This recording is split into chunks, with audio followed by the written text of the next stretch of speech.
So what are the predictions for the sales market in 2020? So we're at the beginning in January here. The election is around the corner. So there's several factors that are going to come in. Brexit is at the end of the month there as well. So I think first of all, let's nail Brexit there. It's finalised finally. Like, obviously it's dragged on for the last number of years. I think it was hanging over us there for a long time there as well. So that's sorted, and that's great, because that's after giving a huge confidence to the market. More properties are being built, not enough, but more properties are being built, so there's more supply on the market there as well. That's massive, guys, massive, okay, because that's what we need, is more supply, and it is coming on slowly but surely there as well. The central bank rules are working there as well. So yeah, people give out about them, etc, but they're working, and this is exactly what we want, guys, okay. It's obviously it's putting a limitation on what people can lend, but then obviously if people could get another 20 or 50 grand, they'd spend it and push prices up. So they're working, and that's what they're there for. So my predictions this year for 2020 are, I'm going to get out of here because it's absolutely freezing cold.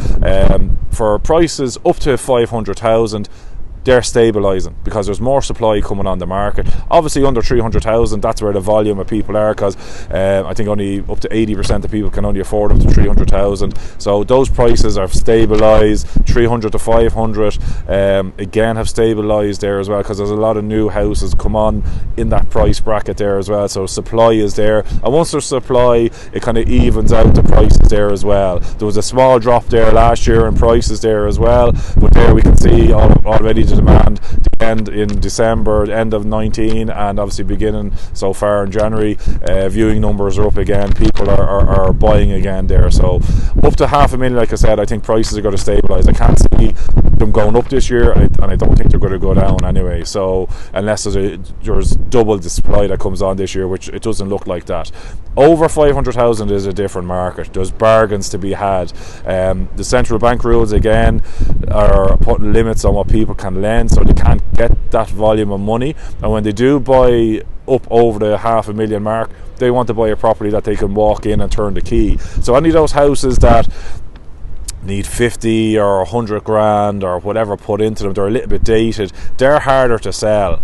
Also, I think a lot of agents as well aren't being strong agents. They're not going along and they're not telling their vendors, they're telling the vendors what they want to hear, and the vendors are saying, I want 800,000, oh yeah, I'll get you 820, and the house is worth 700 grand, and they're not managing the vendors' expectations. So that's going to suit the buyer coming in, because those houses aren't going to sell, and that's where you can go in and get a better price there, in my opinion, there as well. Obviously the houses in the lower bracket that need a little bit of work as well, if they're not priced right as well, sometimes you can go in and you can negotiate that extra 5 or 10% off there as well. So best of luck. Hopefully you get your dream house this year as well, and if we can help you with anything, guys, don't hesitate to contact us. Thank you.